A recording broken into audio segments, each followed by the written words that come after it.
And good morning. It is time for the Mike Hewitt Show.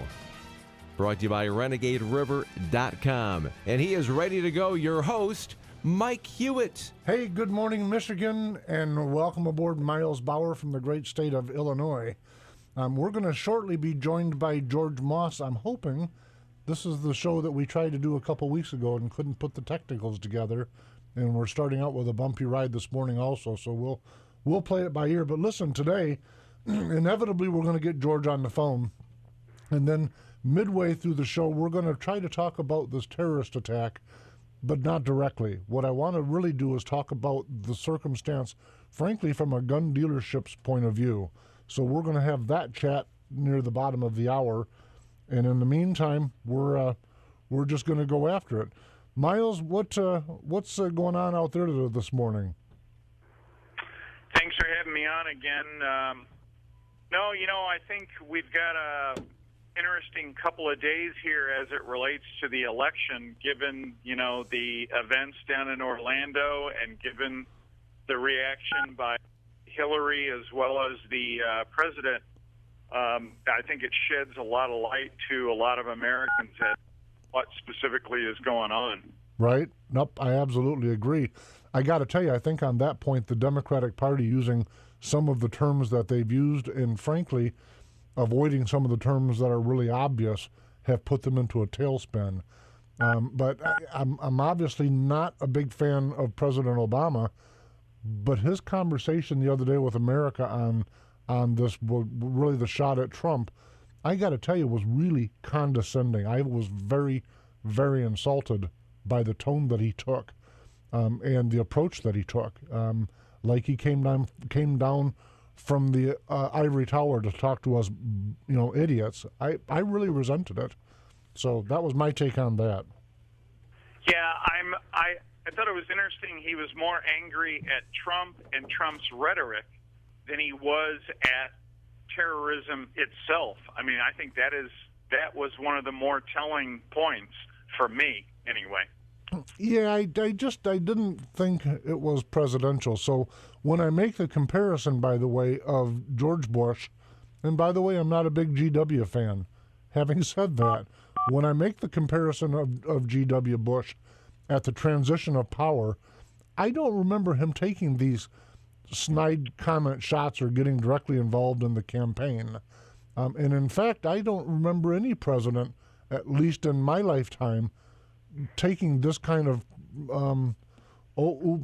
uber stance in the middle of an ongoing election cycle. I don't remember it. Yeah, no, I completely agree. I think it's just indicative as to how far removed, in my humble opinion, that I think the president is. I just don't, for whatever reason, either he doesn't want to acknowledge what all's going on, or he just thinks this is the way life is going to be, and we just have to accept this level of terrorism. It seemed to me partly, not to stop you for a second, but when you see 49 dead people, and you can't pretend that didn't happen.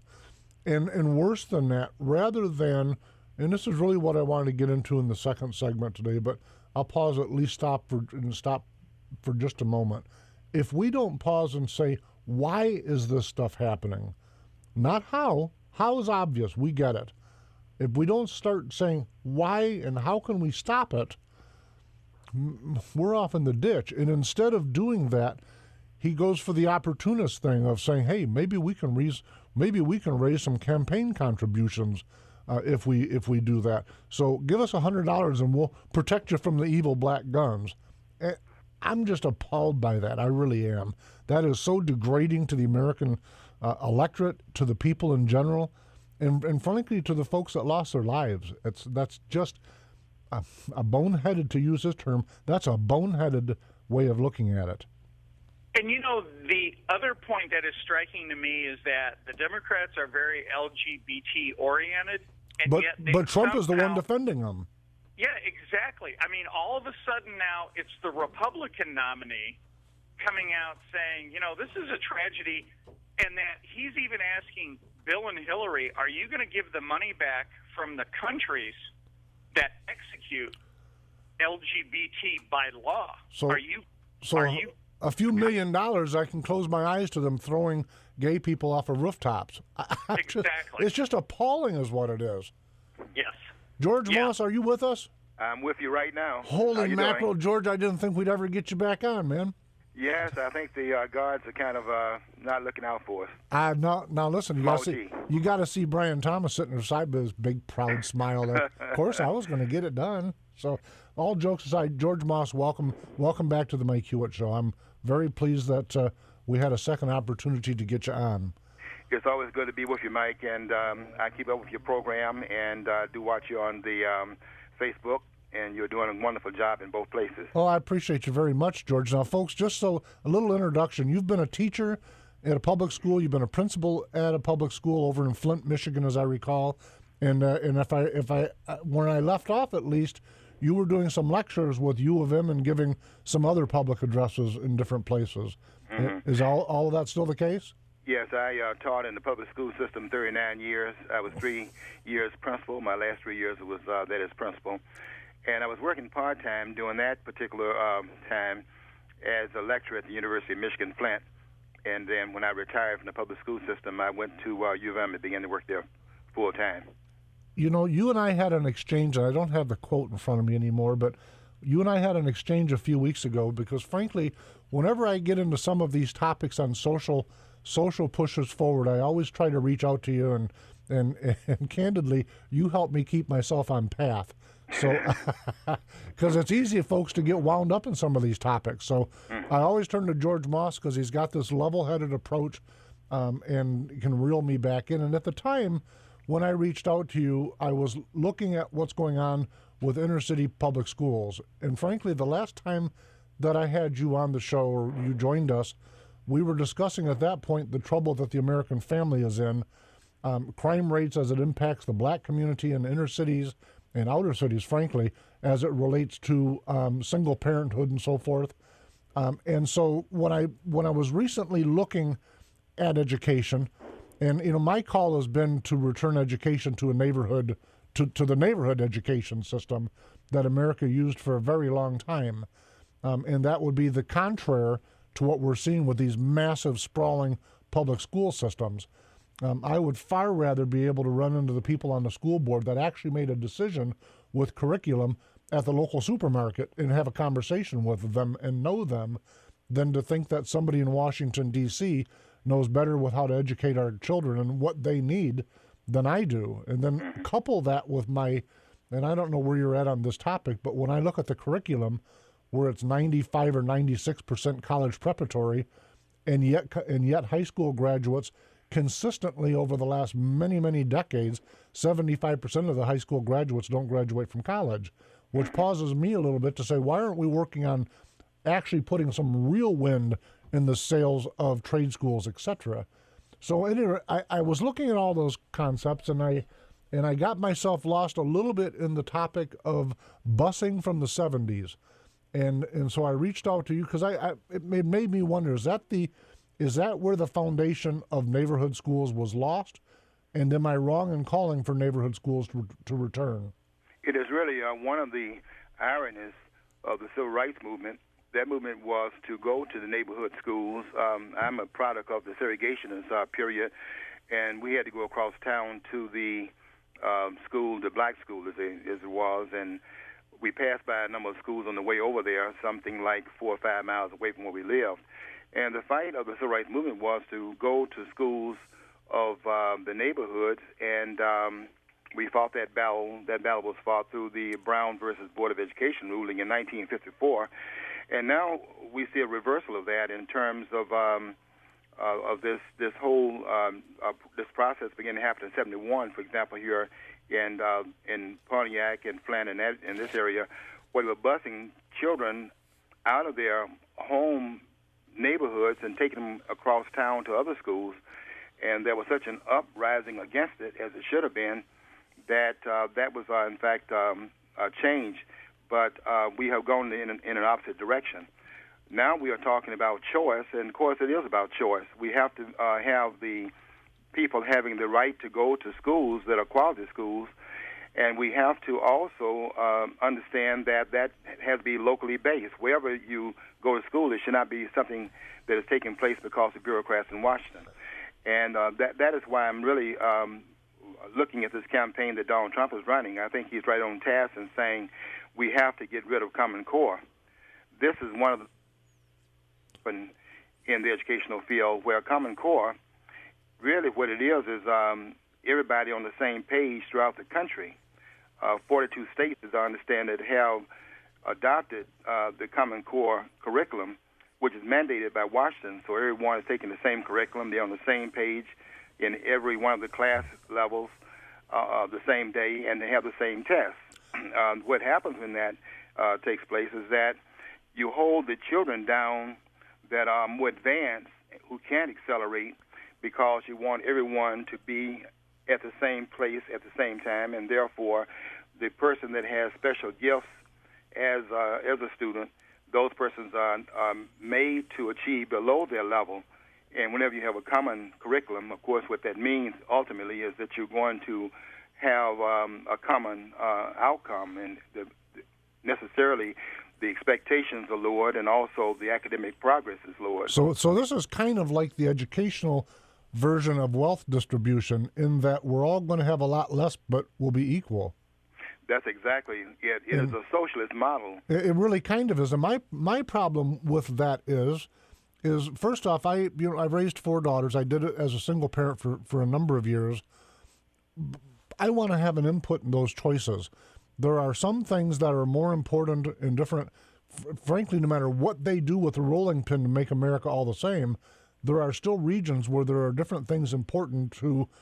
Flint is not the same as Grand Haven. I've lived in both, and I can tell you they're not the same. And so the needs of the folks in Flint are different than they are in Grand Haven, and they're both different than Shreveport, Louisiana, or Boston, Massachusetts. And to assume that they're all the same is, frankly, in my view, it's ignorant. But listen, the other side will tell me that this gives everyone an equal opportunity, and I don't see that. The overall educational line itself has been lowered, and I don't see an opportunity for less for everybody. Yeah, it's the school system was supposed to be a public school system, and that's not what we have right now. The model we have now is that we have a government school system. These systems are run by the federal government, and that was never intended. The things that I keep looking at when I go back and look at the Constitution, and I look at Article 1, Section 8, the framers were very specific in terms of their wanting to limit the government's encroachment in terms of the private lives of the citizens.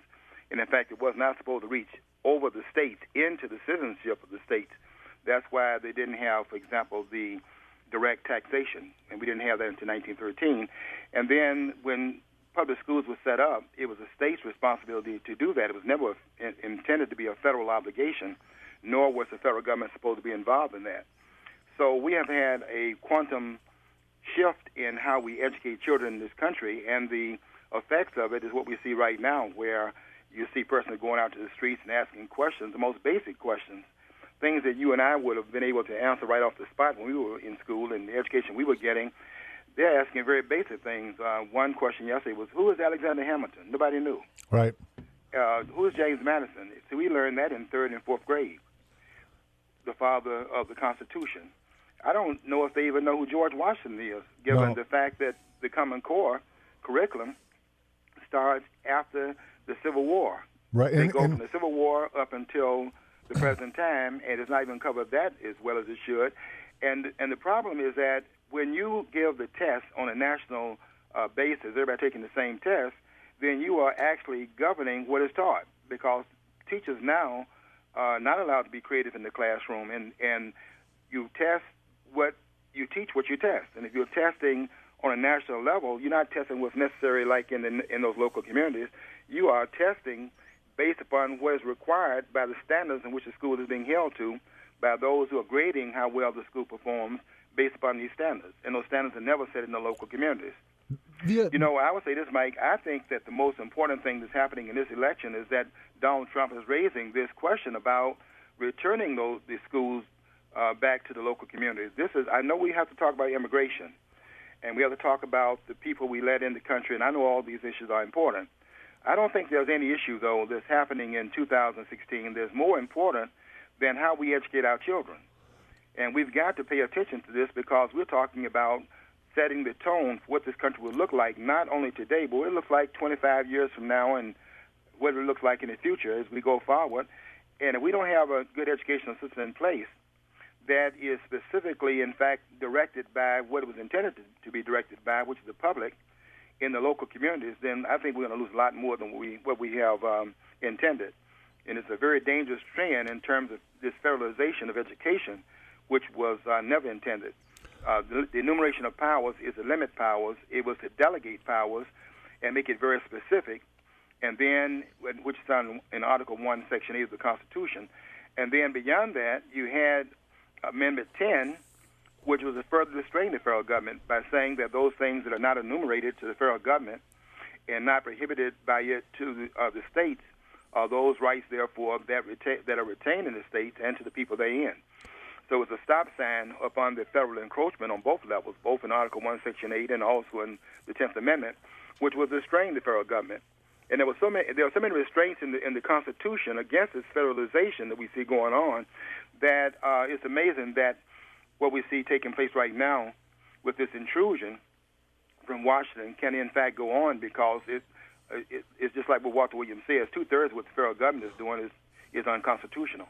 Yeah, at We've least. got to get back to that particular restraint was placed upon the federal government by the framers and return to the framers. And that's one way we can do it. What always surprises me about the folks that are advancing this is most of them, by the way, are far more educated than me. I'm about as far removed from academia as you can get, so I'll say that up front. But most of these folks really rely on things like evidence-based outcomes. And so it's almost laughable. If they're really going to embrace evidence-based outcome as a model from which to determine what the future ought to be, how come they're not actually looking at the results of what they've been doing and the fact that the production of higher education is in decline? It would seem that just general logic would say, let's put this on a chart and let's see when it started plateauing and heading downhill and go back to say, what were we doing and what are we doing now? We need to fix it. And instead of doing that, they're doubling down on those things that appear, at least to a layman like me, to be wrong. You're right on the mark, Mike. If we would, in fact, chart the downward trend we see right now going on with education, we can actually track it back to the 1960s when this federalization began to take place, and you'll see that all trends were, in fact, downward and have been downward over the last 50-some-odd years, and we don't see any kind of improvement. The problem with government policy is that it never does go back and do the kind of graphing that you're talking about that lets see whether or not those programs are, in fact, working. And one thing the government does not do, and this is a point made in a book written by Thomas De Lorenzo, one thing the government does not do, it never admits to any mistakes that it made. Right. So it never goes back to see what the effect of the policies are. It always looks at the intention as the effect. And so therefore there's not that graphing you're talking about, because the assumption is that if you put a policy in place, the policy is intended to work, and therefore, as it was intended, therefore it is. But that has seldom been the case. We are better off based upon the norms that have been set in history, and what we have is a record of what has happened in the past. We're better off when government is, in fact, reduced its role in its role, and the more the role is expanded by government, then the less the results are, and that's in all dimensions. Government does not have a good record. What it has, the great propaganda machinery that's in place explains away its mistakes.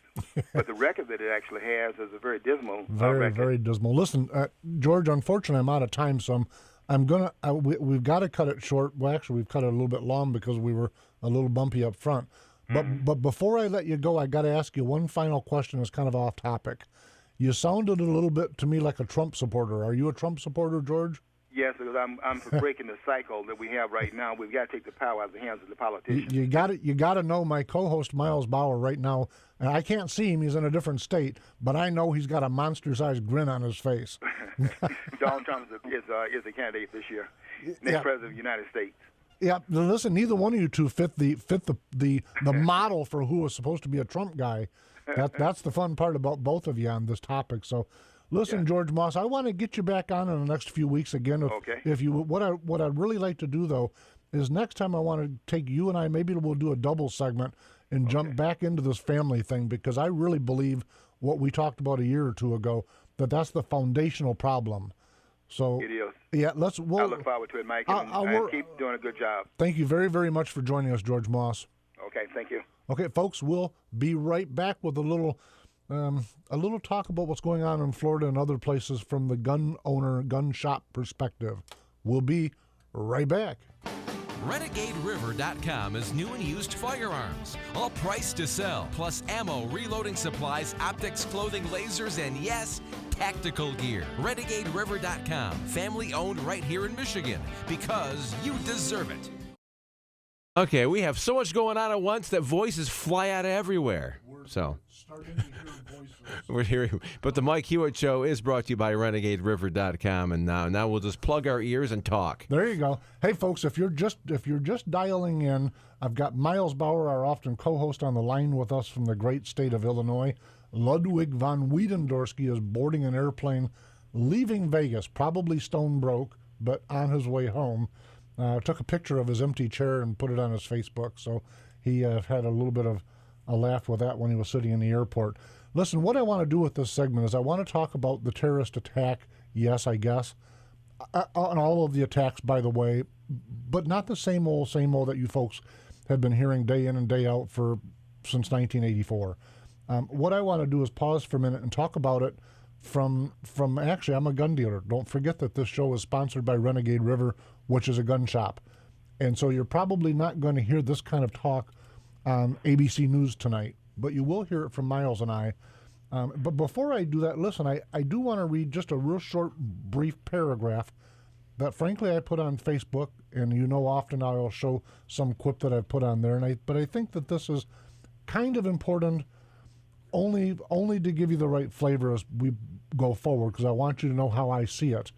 I write a couple of thoughts after reading Facebook posts and listening to, and then in quotes, the news all day. First, there was a mass murder of U.S. citizens, not gay people. Secondly, guns, the NRA, talk show hosts, conservatives, Christians, Republicans, etc., didn't commit mass murder. An ISIS-bent local Islamic extremist did. And I say it that way because, folks, it's really important that we start getting our mind on who the enemy really is. I really think that that's important. And stop labeling people. These were U.S. citizens. They didn't say a whole room full of heterosexuals got killed somewhere else. Why do we got to label people? I don't get that in America. I just don't get that. That aside, let's talk about guns a little bit. I was standing in the gun shop the other day with a customer, and we were looking at a Smith & Wesson model 686 357 with a 6-inch barrel. For those of you that are not gun familiar, this is a revolver, and they made them for many, many years, and that was the actual conversation we were having. I'm standing there with my trusty iPad, and we're trying to look up the serial number to date the gun. We were doing it in fun, drinking coffee, shooting the breeze. I think the gun is from the 1980s. He thinks it's from the 1960s. And I'm looking it up, and we're chatting while we're doing it, and both of us started laughing. This is the part that nobody gets. This is the part that if you're not a gun person, you don't understand it. That gun could have just as easily been a steam engine, one of those shrunk-down toy steam engines. It's a hobby for a lot of people, and it's a sport for a lot of people. And when I say a lot of people, I don't mean 30. I mean millions of people. Millions of people. And so we both say, you know what? There aren't that many people that get what we're doing right now, that understand. We're looking at this because it's fun. It's part of history, by the way. You gotta, and it's just important for people to say, because I hear a lot of people, especially folks that don't understand the gun thing, will say, "Why do you have to have so many? So many what? What are you thinking about?" That's like the person that collects Avon bottles. Why do you have to have so many? It's the other thing that I'll often equate these things to is these firearms. I don't call them weapons, by the way, unless I'm actually at war. These firearms, we'll get to war in a minute. These firearms are like tools. So if you went to Sears and Roebuck and you're a craftsman department, you wouldn't say, yeah, I just need a 7/16 socket. I don't need any other tool. They're just tools. And the reason they used to be exclusively sold at hardware stores is because they were tools. That's where you went for your tools. Now, society in the last 30, 40 years, now I shouldn't say society, the messaging from the Uber left, not the left, the messaging from the Uber left has really pushed this into a unique and what I consider to be a dangerous corner. That's what I see it as. So listen, my idea, in fact, I put a picture on Facebook this morning. It was a coincidence, speaking of Facebook. You know how Facebook will pop up a memory from a year ago or a memory from 2 years ago or 5 years ago. This morning as I'm driving in, one of the memories that pops up was a picture of my youngest daughter, Katie, and I, and we're standing out in our pseudo-range backyard. We live out in the country. I always say if I have to lock my front door or I can't shoot in the backyard, it's time to move. So there's a picture of me working with Katie. We're shooting a 22 revolver. You can't imagine how dangerous that is. So, I mean, it's a family sport. That day, by the way, I remember it like it was yesterday. I had son-in-laws and my oldest grandson. We were having a great day. There was not a violent bone in anybody's body. It was fun. It was good, clean, American fun. Miles Bauer, am I off in the ditch on this? No, I've done the same thing in the backyard. You know, we would take empty Tide bottles, fill them up with water. I would take the 22 out there, teach my son how to fire it prone on the ground, and he enjoyed just putting holes into the Tide bottle and watching the water come out. Listen, they make things like you can get molds. So you put water in the mold, and then you put the mold in the freezer, and so later you've got frozen ice targets, and when you shoot them, they fly apart. So that way you can visually see that you hit the target. Folks that are not in the gun environment or that have not been trained like America used to train its children, by the way, back when the rifle range, that still is actually the physical part of it is still in the basement of the Grand Haven, what used to be the Grand Haven High School, back when we had neighborhood schools, by the way. Back then they had a rifle range, and there's pictures of the rifle team, all girls team, all boys team. Back when we used to train people, these things weren't taboo. You didn't have these kind of atrocities, but that's part of what I want to talk about, by the way. When I tried to I tried to Google up mass murder weapons, and no matter what I did, I kept coming up with ARs, AR. Every article, Washington Post writes this big long article.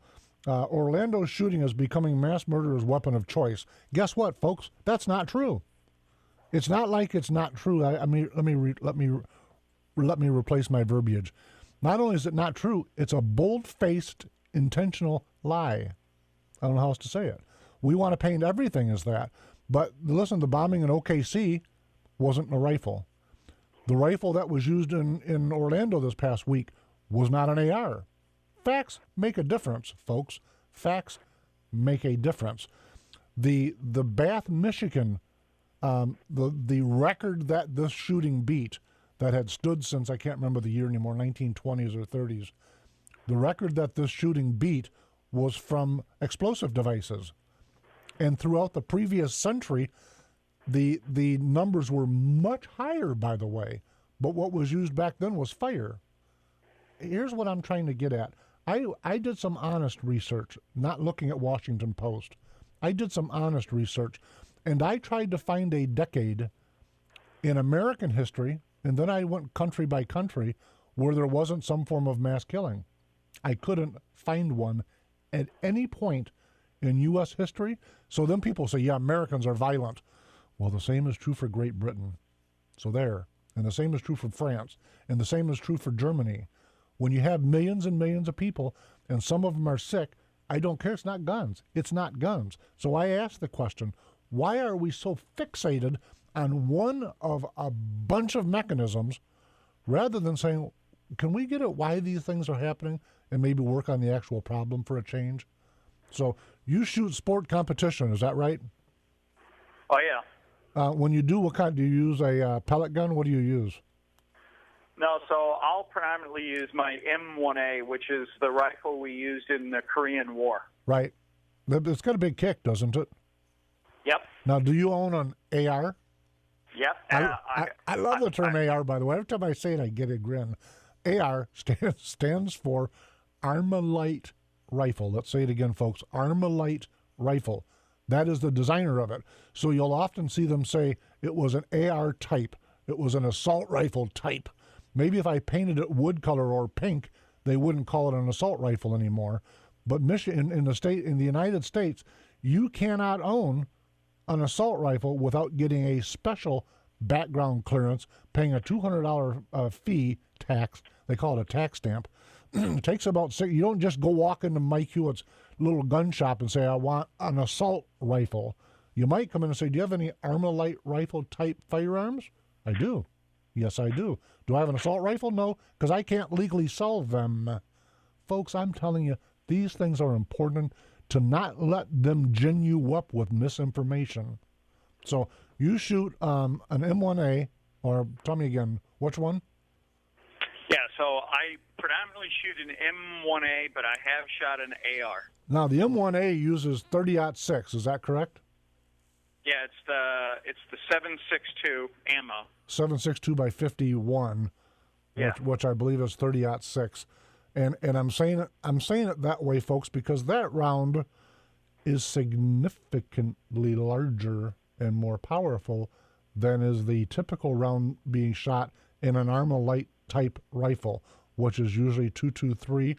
By the way, speaking of 223, a 22 long rifle like my daughter was shooting out of the little dinky cheap revolver in the backyard, 22 shares some real close similarities, at least in projectile measurement, as does a 223. I'm not the mathematician in the family, but those numbers are pretty darn close. And so I say it because we got to stop letting these folks scare us, and we got to start getting to the real reason these things are happening. Everywhere I looked when I was trying to do my light research the other day for this show, I kept finding 1984, all of the statistical data were from 1984 forward. The reason I'm telling you that is because I don't want to say Google's been washed, but Google has been loaded up with article after article after article, whereas when we did a similar show 2.5, 3 years ago, all of the lists I could find were lists of historical weapons used in the United States. I never found that list again. It's gone. Every article I could find was terrorist attack histories from 1984 forward. So I paused. I thought, what are they trying to tell me? What's different from 1984 forward? Folks, there isn't any more domestic mass killings than there ever was. I know that you think there is because Fox News and the rest of them say it over and over and over and over and over again, but there aren't any more. What is different is two things. We now have foreign aggressors motivating terrorist attacks on our grounds. We also have cable news. What are there, 7 or 8 or 9 channels of trying to fill up 24/7? So they end up saying the same thing every 15 minutes, which is why I call Fox News, because whatever they said, they're getting ready to say it again over and over and over in 24-hour news cycles. But it isn't as many as you think, and I'm not trying to downplay it. I'm saying we got to get our head around the truth so that we can actually deal with the problem. Am I wrong?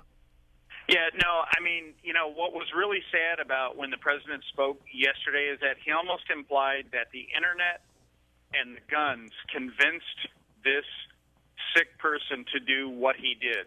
And that is so upside down. It is not, and the thing is about that is that he can set those things aside because the reality of that part of his point, my interpretation of it was this is a fundraising mechanism from people like Hillary and Obama. In other words, contribute $100 to our campaign, and we're going to protect you from the evil black rifles.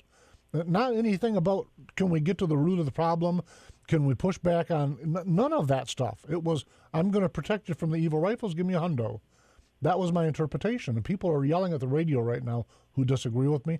I'm okay with that because the reality of it is that's all he actually did.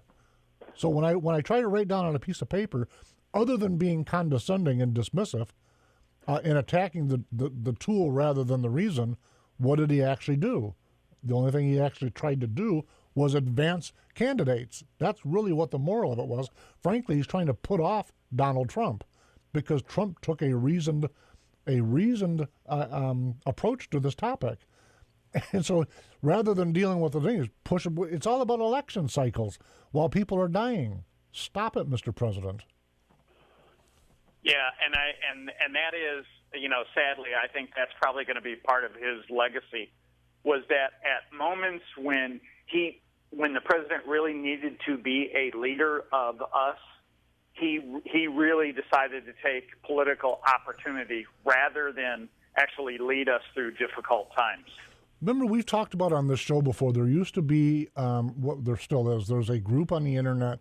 It's like a closed private group that you can be invited to if you're in the elite media.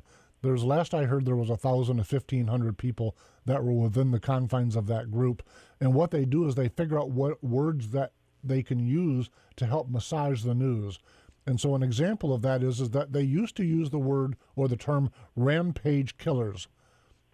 I remember 3 years ago when I was researching this, rampage killers was where I found all of the Wikipedia and the government studies and all of that. That's been replaced with mass murderers that use ARs. And listen, it's a crying shame. I laugh only at mocking the simplicity of their approach. But folks, we've run long on both of the two segments, so we're gonna have to get back and come back with a little bit of a special take. So Miles, stay with us, and we'll be right back. This is the Mike Hewitt Show. Renegade River, guns and ammo, and so much more. Old-fashioned service with surprisingly low prices. On M104 at the top of the new 231 bypass in Utica. Or find us at renegaderiver.com, because you deserve it. 3, 2, 1, 0. Now, back to the Mike Hewitt Show on News Talk 1090 WKBZ and Talk 1230 WTKG. And the Mike Hewitt Show is brought to you by renegaderiver.com. Okay, we have to pause for a second and think about what we usually hear at this time. Do we remember? Listeners, do you know what usually happens at this time of the Mike Hewitt Show? Well, we're turning a new corner.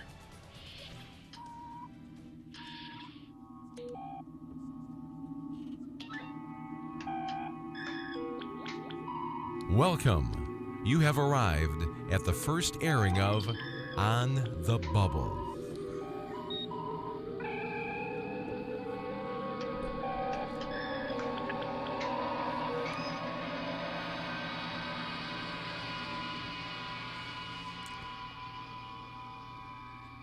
So, Miles Bauer, tell me something on the bubble. Is Don Trump going to have coattails? Well, I certainly hope so, although I would say this. I mean, for those listeners that have problems with Trump, I would certainly encourage them to, even if they can't vote for president, at least turn out and vote for the lower ticket candidates. I got to tell you, as 2nd District Chair, I'm contacted a couple times a week. I don't want to say overwhelmed. A couple times a week, I'm contacted with people. I was contacted yesterday by a nice lady from over in Lansing. Her daughter goes to school, higher education school within this district. And she was asking me as chair if there were other things that I could help her daughter direct her activism on. And my answer was the entire down ticket. But my other answer was, yes, please have her pause for a little bit and actually listen to what he's saying. In other words, move beyond the hype of the media and, frankly, the hype of the primary and listen to what the guy is saying. And then if you don't like it, work on the down ticket, but you might find yourself surprised. Is that a true statement on the bubble? Yeah, yes, the primaries were pretty crazy. Yeah, there was a lot of stuff going around. I think the craziest stuff was, had to do with Cruz's father and JFK, and I know that was pretty wild and that was way out there. But I think as we move to the general, I think, when you start to listen to what Hillary's saying and when you start to listen to what Trump is saying, I don't know, maybe I'm biased, but I'm thinking that a lot of what Trump is saying is making sense, at least to me. And it's not this wild craziness that the press is saying that, Trump is out there peddling. Well, we learned from the primary 4 years ago and 8 years ago and 12 years ago that the cable, especially cable and some of the places like Washington Post, New York Times, they clearly have a stake in this. They are mouthpieces for the opposition to Donald Trump now. And what they did on using the last primary was, and everyone will remember this, they picked one of our candidates. Person X is the front runner. Whether that person was the front runner or not didn't actually seem to matter. They would anoint that person as the front runner and then invest themselves in destroying him. And when they destroyed that person, they picked a new front runner and then destroy that person. And so they came at this race.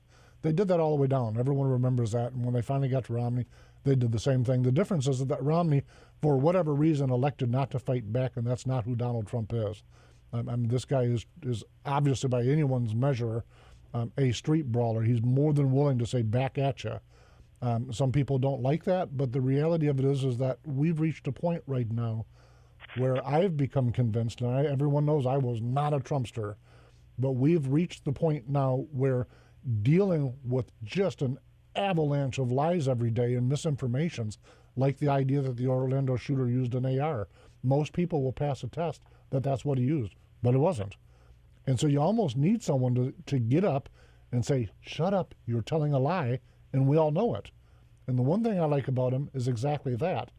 The other thing I like about him is that when we sit and write down what he's saying, I hear a lot of folks on my side of the aisle, people that were with me with Cruz, will say, okay, but he's not a party plank guy. He doesn't support the party planks, the platform of the party. But when I write down what he says, forget all the bluster in the media and forget all of that. When I write down what he says, guess what I've written down? The platform. And so it's the same as I told the lady. Yes, invest yourself, invest her in helping the down ticket, but listen for a moment. And so, folks, when we say on the bubble, remember the level? Let's get this thing straight. Is it a straight answer? That's where that kind of comes from. And so I say, yeah, this is on the bubble. You got to listen. You cannot make your mind up if you don't listen. And if you do and you've not listened, then you're no better than who you say you oppose. That's my feeling. What do you think, Miles? Yeah, no, I completely agree. I mean, people may not like the way Trump delivers the message, but to your point, I think if they actually hear the message, they understand the message, that they probably agree with it. They just don't like the way that it's getting delivered. Yeah. Now, some of the folks, by the way, have a financial interest in some of the positions he's opposing, even on our side of the aisle. And so when I listen and I hear the objections, I try to look real close and say, okay, does that person have an interest that best fits the United States or best fits that person? And so once I use that, it kind of dilutes a lot of the arguments. I firmly believe that. But the other thing I wanted to talk about, speaking of coattails, both of these two candidates, Hillary and Trump, during this ugly primary have amassed some negative numbers. I think that Hillary's have been brought with her from decades of being that kind of person. I think Trump's negatives came out of a very negatively managed campaign by most of the candidates. Not all of them, but most of them. So I think that's kind of expected. Hillary's negatives are kind of expected, but I have to apply the same question to both, and that is, do either one of them provide a greater coattail for their following? I can't tell where Hillary's at. She's tried to move left of Bernie Sanders, but in the past she's sold herself as a centrist. So people will say that Trump flip-flopped. No, nothing like. She's like an Olympic award-winning flip-flopper. For anyone who's actually, again, writing down what are the issues and where she's been and where is she at. I think both parties. The other thing, by the way, I wanted to touch on is that the internet and communication has changed the way party structures work. And that's part of why we're seeing what we're seeing in this election cycle. The internet, Facebook, cable news, etc. Yeah, I would say I think that the media has been more focused on the negative voices against Trump, and they have intentionally ignored the negative voices going on in the Democrat Party against Hillary. Absolutely. Folks, I'm hearing the music, so I need you to do me a favor. Follow us on Twitter at Talk Mike Hewitt. Find us on Facebook at The Mike Hewitt Show. And, of course, we've got a .com, so come find us at themikehewittshow.com. And Miles Bauer, thank you very much for joining in again. It's been a pleasure. Going forward, what do you think about sticking with us on the bubble thing? I will certainly attempt to stay in there. It's going to be a strenuous attempt on all parts involved. Folks, thank you very, very much for joining us. We'll see you next Wednesday at 9 a.m. Have a great week, my friends.